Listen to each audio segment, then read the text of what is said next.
नमस्ते and welcome back. घर में हम लोग बहुत महंगा महंगा इंटीरियर करवाते हैं और बहुत सारे फर्नीचर्स भी महंगे महंगे लेकर आते हैं और घर को काफ़ी अच्छे से साफ़ सुथरा मेंटेन करके रखते हैं। लेकिन कभी ना कभी हमारा घर जो है वो पुराना होगा, हमेशा नया नहीं रहेगा। लेकिन हम सब चाहते हैं कि हमारा घर साफ़ सुथरा लगने के साथ साथ हमेशा न्यू भी लगे।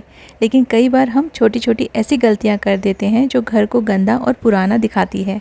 चाहे आपने कितनी भी मेहनत की हो सफाई में और एक एक चीज़ आपने कितनी भी अच्छे से साफ़ करके रखी हो, कहीं ना कहीं ऐसा कुछ हो जाता है और ऐसा लुक आ जाता है कि घर थोड़ा सा पुराना और डर्टी, थोड़ा सा अनटाइडी लगने लगता है।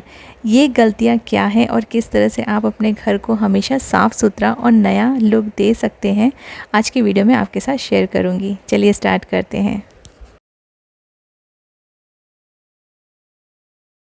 हमारे घर में ऐसे बहुत सारे सरफेस रहते हैं, जैसे अलमारी के ऊपर का पोर्शन, फ्रिज के ऊपर का पोर्शन, कैबिनेट्स या शोकेस, और इनके ऊपर बहुत सारी गंदगी जमा हो जाती है। डस्टिंग तो हमें रोज़ करना ही है, लेकिन कुछ कुछ चीज़ें हम ऐसी रख देते हैं अपने इन फर्नीचर्स के ऊपर या सरफेस के ऊपर, जिससे कि वो जिस पर्पस के लिए यूज़ किया जाना चाहिए वो उस पर्पस के लिए यूज़ नहीं होता है और सिर्फ छोटे छोटे ये सामान हम लोग रख के उसे बहुत गंदा कर देते हैं। जैसे ये मेरा आयरन टेबल है, ये मेरी बेटी के रूम में रखा हुआ है और उसे अभी थोड़ी सर्दी खांसी हुई थी तो वो स्टीमर यहाँ पे ही यूज़ कर रही थी, क्योंकि स्विच यहाँ पे है पास में ही। अब इसका यूज़ होने के बाद ये यहीं पे पड़ा है। कुछ मेरी भी गलती है जो मैंने ध्यान नहीं दिया, और मैंने भी यहाँ पे मशीन यूज़ करती रहती हूँ मैं, और इसका जो वायर है मैंने ऐसे ही छोड़ दिया और ये रह रह के ना एक दो दिन से बहुत ही उलझ गया है। फिर ये जो वायर्स रहते हैं, केबल्स रहते हैं, इनको सुलझाने में भी हमारा बहुत समय वेस्ट हो जाता है। जो सरफेस है वो तो गंदा लगता ही है। तो जब आपका यूज़ हो जाता है उसी टाइम पे अगर हम ये सारी चीज़ें, बस 5 मिनट लगता है, उसी टाइम पे अगर जगह पे रख दें या इसे फ़ोल्ड करके वहीं की वहीं रख दें, तो आपका जो सरफेस है, चाहे वो आपका टेबल हो या आपका डाइनिंग टेबल हो या आपका फ्रिज के ऊपर का पोर्शन हो, आपका वार्डरोब हो, ये सारी चीज़ें ना हमेशा टाइडी रहेंगी और आपका घर कभी गंदा ही नहीं होगा। एटलीस्ट आपका जो घर है वो टाइडी लगेगा। अगर डस्टिंग और धूल वगैरह आपने नहीं भी साफ़ किए तो भी ऊपर ऊपर से आपका जो घर है ना वो टाइडी लुक देगा।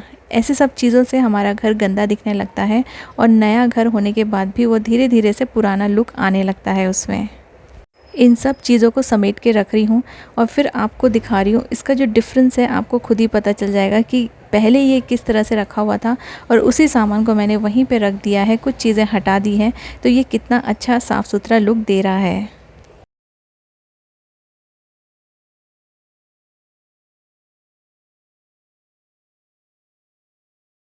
और इसे टाइडी करने में 2 मिनट भी नहीं लगे हैं। थोड़ा सा टाइम निकाल के आप अपने घर को ऐसा लुक दे सकते हैं। हम अपने वॉल्स को डेकोरेट करते हैं बहुत सारी चीज़ों से, लेकिन फिर उनको साफ़ करना भी ज़रूरी है। फ्रेम्स वगैरह लगाते हैं तो फ्रेम्स ऊपर ऊपर से ना बहुत डस्टी हो जाते हैं, लेकिन इसके तरफ हमारा ध्यान नहीं जाता है और घर में वॉल पे लगी हुई चीज़ों को हम लोग बहुत ही कम टाइम पे साफ़ करते हैं। स्पेशली जब फेस्टिवल वगैरह आते हैं तब साफ़ करते हैं। लेकिन जब आपने वॉल पे इतना अच्छा इसे डेकोरेट करके रखा हुआ है तो 5 मिनट निकाल कर आप इसकी डस्टिंग भी कर लीजिए। ये जो जमी हुई गंदगी होती है ना, ये हमें नहीं दिखती, लेकिन हमारे घर में आए हुए गेस्ट को ज़रूर दिख जाती है। इसलिए अगर आपने इतने सुंदर तरीके से अपने घर को सजाया है तो उन चीज़ों को आप साफ़ सुथरा भी रखिए, इसमें बहुत ज़्यादा टाइम नहीं लगेगा। और अगर आपके पास कोई हेल्पर नहीं है और आपसे नहीं हो पाता है ये सब चीज़ों को डस्टिंग करना, तो आप कोशिश कीजिए कि आप इतनी सारी चीज़ें अपने घर में डेकोरेट करके मत रखिए। जिनसे साफ़ सफाई नहीं हो पाती है कोई भी रीज़न की वजह से, हेल्थ रीज़न की वजह से या किसी भी चीज़ की वजह से, तो कम से कम सामान रखिए, तो आपको ना ये सब चीज़ें साफ़ करने की ज़रूरत ही नहीं पड़ेगी। जितना ज़्यादा आप अपने घर को सजा के रखेंगे, छोटी छोटी चीज़ें आप अपने वॉल पे यूज़ करेंगे, उतना ही आपको इन्हें मेंटेन करने के लिए भी समय निकालना पड़ेगा। तो आप या तो प्लान कर लीजिए या कोई हेल्पर रख लीजिए, या नहीं हो पाता है तो कम से कम सामान रखिए।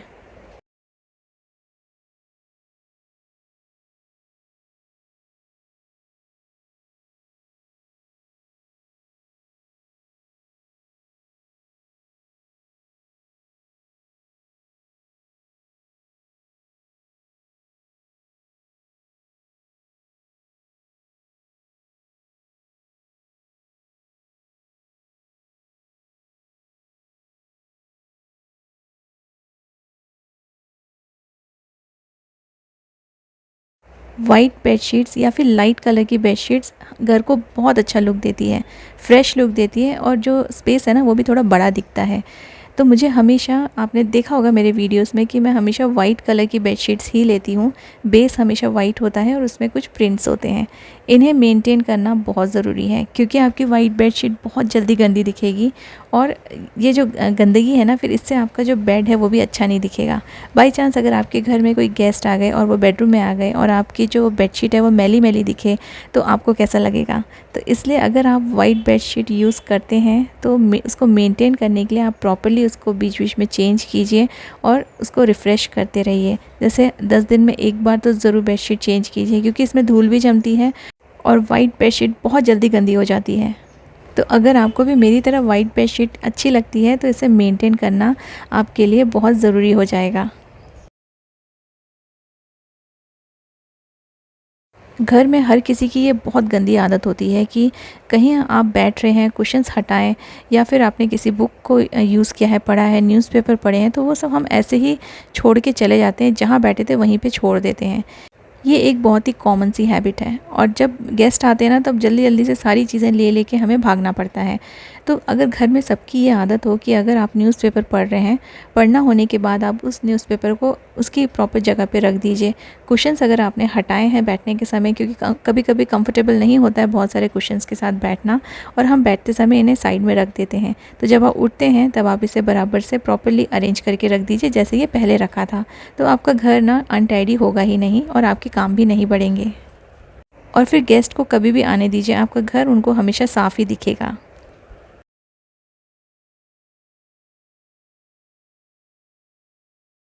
स्विच बोर्ड्स की तरफ हमारा कितने बार ध्यान जाता है। मोस्टली ये बहुत ही इग्नोर्ड स्पेस है जो हम लोग कभी भी क्लीन नहीं करते हैं। जब फेस्टिवल्स आते हैं तब हमारा ध्यान आता है कि चलो यहाँ पे पेंटिंग हो रही है, ये सब हो रहा है, तो इसे भी क्लीन कर लेते हैं। यहाँ पे बहुत सारी गंदगी जम जाती है क्योंकि हमारे हाथ हमेशा लगते रहते हैं और फिर उसके ऊपर धूल भी जमती है। इसको अच्छे से साफ़ करने के लिए एक सिंपल सा तरीका मैं बता रही हूँ। मैंने यहाँ पे नेल पॉलिश रिमूवर के कुछ स्ट्रिप्स आते हैं, इजीली अवेलेबल हैं, कहीं से भी आपको मिल जाएंगे और ये अमेज़ॉन में भी आपको आराम से मिल जाएंगे। इसको मैंने यहाँ पे यूज़ किया है क्लीन करने के लिए क्योंकि ना यहाँ पे काफ़ी सारी गंदगी जमा हो गई थी और फिर जो मैंने गीला कपड़ा यूज़ किया था उससे साफ़ नहीं हो रहा था। इससे ये सारी गंदगी इजीली रिमूव हो रही है, जल्दी जल्दी रिमूव हो रही है और ये सेफ़ भी है क्योंकि इसमें ज़्यादा पानी नहीं है। एक्चुअली इसमें पानी है ही नहीं और इसमें कुछ एसेंशियल ऑयल्स है जिससे ये सारी चीज़ें अच्छे से क्लीन हो जाती है। तो अगर ऐसे कुछ जगह हो जहाँ पे आप पानी नहीं लगा सकते हैं, स्विच बोर्ड या कहीं भी इस तरह की जगह, तो आप यहाँ पे ना ऐसे वाइप्स यूज़ कर लीजिए या फिर आप नेल पॉलिश रिमूवर जो स्ट्रिप्स आती हैं वो यूज़ कर लीजिए। और अगर आपके पास नेल पॉलिश रिमूवर लिक्विड है तो उसको भी आप कॉटन में लगा के ऐसी क्लीनिंग कर सकते हैं। जल्दी से क्लीन हो जाएगा और काफ़ी अच्छे से क्लीन हो जाएगा। जब हमने पेंटिंग कराई थी तब ये स्विच बोर्ड पे कॉर्नर कॉर्नर में पेंट्स लग गया था और उस टाइम हमने ध्यान नहीं दिया और पेंटर्स ने भी ध्यान नहीं दिया। तो अब इसको क्लीन करने के लिए थोड़ा सा टाइम लगेगा, इसलिए अभी फ़िलहाल मैं सिर्फ इसकी गंदगी साफ़ कर रही हूँ। पेंट रिमूव मैं बाद में करूँगी।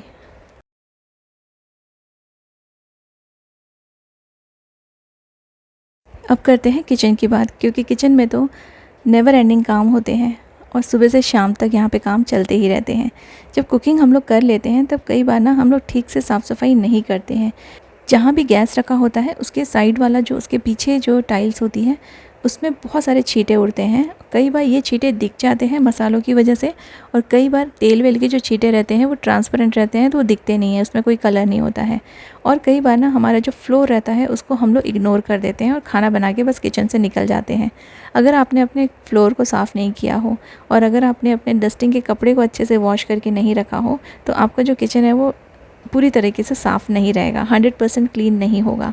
आपको अपने सिंक की तरफ ध्यान देना है, उसमें अगर कुछ कचरा जमा हुआ है तो आप उसको थ्रो कर दीजिए। टॉवल्स हम लोग ऐसे ही छोड़ देते हैं, गीले गीले टॉवल्स अगर आप ऐसे ही छोड़ेंगे तो आप दूसरे दिन इसे यूज़ नहीं कर पाएंगे क्योंकि ये अच्छे से सूखेगा नहीं और ये गीला गीला रहेगा तो इसमें ना स्मेल आ जाएगी और फिर इसे आप ना तो हाथ वाइप करने के लिए इसे यूज़ कर पाएंगे और ना ही अपने बर्तन वाइप करने के लिए यूज़ कर पाएंगे। तो सामान तो आपको हटा के रखना ही है। जो चीज़ें यूज़ हो गई हैं उनको तो हम लोग हटा देते हैं, लेकिन जो इसके बाद की साफ़ सफाई है, कुकिंग होने के बाद जो हम लोग क्लीनिंग करते हैं उसके तरफ थोड़ा सा हमें ध्यान देना है। नॉर्मली जो हेल्पर्स आते हैं ना, वो ऐसे ऊपर ऊपर से सफाई करके चले जाते हैं, लेकिन ये घर आपका है तो आपको हर एक चीज़ हटा के अगर आप साफ़ करेंगे तभी एक्चुअली में आपका जो किचन है वो साफ़ होगा। जैसे ना मैं यहाँ पे जितने भी अपने ऑर्गेनाइजर्स रखती हूँ उनको मैं हमेशा हटाती रहती हूँ। अभी मैं आपको ये रैक हटा के दिखाऊंगी तो देखिए इसके पीछे एकदम ही पूरा जो ये है ना क्लीन है, फिर भी मैं इसको हटा के साफ़ कर देती हूँ। इससे ये कभी भी गंदा नहीं होता है। आपको ज़्यादा समय नहीं लगेगा, बहुत ज़्यादा ऑर्गेनाइजर्स भी यूज़ मत कीजिए। एक दो ऑर्गेनाइजर्स आप रखिए अपने काउंटर टॉप पे, जिसको हटाने में आपको परेशानी भी नहीं होगी। इससे आपका किचन क्लीन रहेगा और बहुत बार आपको डीप क्लीनिंग करने की भी ज़रूरत नहीं पड़ेगी। जो पीछे का जो टाइल्स रहता है जहाँ हम कुकिंग करते हैं, बर्नर रखा रहता है, वहाँ पे आप अच्छे से क्लीन कीजिए। आपको चाहे गंदगी दिखे या ना दिखे, आप एक या दो बार उसे अच्छे से साफ़ कीजिए। काउंटर टॉप को आप एक बार गीले कपड़े से पोंछने के बाद एक आप ड्राई कोई भी पुराना टॉवल रख सकते हैं और फिर इसे ना ड्राई टॉवल से ज़रूर वाइप कीजिए। अभी बारिश का मौसम है तो काउंटर टॉप भी हम किसी भी एरिया को या काउंटर टॉप को गीले कपड़े से पोंछते हैं तो वो जल्दी से वाइप नहीं होता है। किचन का फ़ैन ऑन करके रखिए या फिर आप किसी ड्राई कपड़े से इसे एक बार और वाइप कर लीजिए। मोस्टली जब हम लोग खाना खाते हैं सब अलग अलग टाइम पे आते हैं, अपने अपने हिसाब से खाना लेते हैं, और इसको अगर मैं गैस पे ही छोड़ देती हूँ तो बहुत बार ना गैस पे खाना निकालते वक्त गैस पे बहुत सारी चीज़ें गिर जाती है, कभी दाल, कभी करी या कभी राइस, और गैस बर्नर को क्लीन करना बहुत ज़्यादा टाइम कंज्यूमिंग रहता है। इसलिए मैं इसे साइड में, कभी कभी तो मैं यहाँ न्यूज़पेपर भी बिछा देती हूँ, उससे भी सरफेस ना गंदा नहीं होता है। कुछ भी अगर गिरता है तो न्यूज़पेपर पे ही गिरता है और बाद में हम न्यूज़पेपर को हटा सकते हैं। तो यहाँ पे मैंने जितना भी खाना बना हुआ था साइड में रख दिया है और गैस के ऊपर इसे नहीं छोड़ा है। तो गैस पे से अगर कोई भी सामान लेता है तो गैस जो बर्नर होता है हमारा वो बार बार गंदा होता है। एक बार कुकिंग के बाद क्लीन हो जाने के बाद फिर सीधा डिनर के टाइम पे ही ये यूज़ में आता है। तो उस टाइम पे अगर आपको ये साफ़ सुथरा मिलेगा तो आपका जो काम है ना वो भी इजी रहेगा और साफ़ किचन में खाना बनाने में इरिटेशन भी नहीं होता है। अदरवाइज़ ये काम डेली कर करके हम लोग वैसे ही बहुत ज़्यादा परेशान हो जाते हैं। तो एक बार बर्नर साफ़ कर लिया, उसके बाद आप खाना उठा के साइड में रख दीजिए, क्योंकि काउंटर टॉप क्लीन करना तो ईजी है लेकिन बर्नर को बार बार क्लीन करना ईजी नहीं है, और फिर कभी कभी गैस के नीचे भी ये चला जाता है। तो इसलिए एक बार मैं इसे साफ़ कर लेती हूँ और इसके ऊपर मैं कोई भी चीज़ें नहीं रखती हूँ।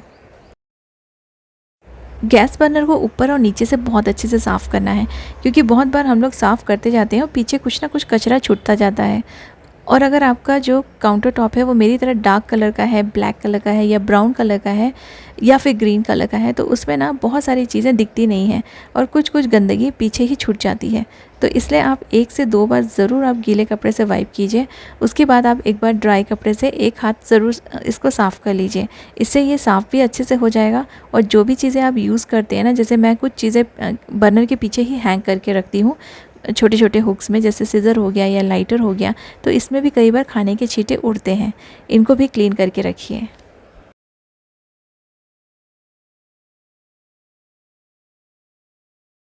बहुत सारी छोटी छोटी चीज़ें हम लोग अपने किचन में यूज़ करते हैं और सिंक में जमा करते जाते हैं।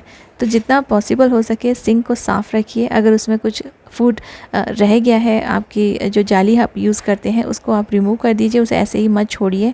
और सिंक साफ़ रहेगा ना तो आपका जो किचन है वो वैसे ही ऑटोमेटिकली साफ़ दिखेगा। अब डिश वॉशर में मैं बर्तन डालती हूँ, इसलिए यहाँ पे पानी से निकाल के इस टब में रख देती हूँ और फिर जैसे ही ये पूरा फुल हो जाता है मैं इसे डिश वॉशर में अरेंज कर देती हूँ। जो भी डस्टिंग का कपड़ा है उसको आप ज़रूर अच्छे से साफ़ कीजिए, उसे साबुन से स्क्रब कर करके रगड़ रगड़ के उसे वॉश करके रखिए, क्योंकि ये अगर साफ़ रहेगा तभी आपका जो काउंटर टॉप है वो आप अच्छे तरीके से साफ़ कर पाएंगे। अदरवाइज़ इसकी जो स्मेल है, इसकी जो गंदगी है वो बार बार आपके काउंटर टॉप को वापस से गंदा करती जाएगी और आप जितना भी क्लीन करेंगे वो साफ़ नहीं होगा।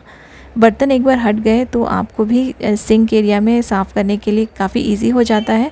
अगर वहाँ पे बर्तन पड़े रहते हैं ना तो साफ़ सफाई आसानी से नहीं हो पाती है और कितना भी क्लीन कर लो ये गंदा गंदा ही लगता है। तो एक तो आपको अपने बर्तन हटाने हैं सिंक से। अगर आप हाथ से ही वॉश करते हैं तो आप उसी टाइम पे 3-4 जो बर्तन है वॉश करके रख दीजिए और जो डस्टिंग का कपड़ा है उसे बहुत अच्छे से वॉश करके अच्छे से ड्राई करना है। या तो ऊपर ऐसे टब के ऊपर रख दीजिए ड्राई करने के लिए, या फिर आप अंदर ऐसे कुछ होल्डर्स लगा सकते हैं। जो हमारा फ्लोर रहता है किचन का, यहाँ पर भी कई बार खाने के छींटे उड़ते हैं, ऑयल के छींटे उड़ते हैं, सब्जी वगैरह के छोटे मोटे टुकड़े गिरते हैं। तो यहाँ पे जो ऐसे जो कुछ चीज़ें गिरी हैं उसे आप उठा के डस्टबिन में डाल दीजिए। और अपने किचन के फ्लोर को एकदम साफ़ सुथरा और ड्राई रखिए।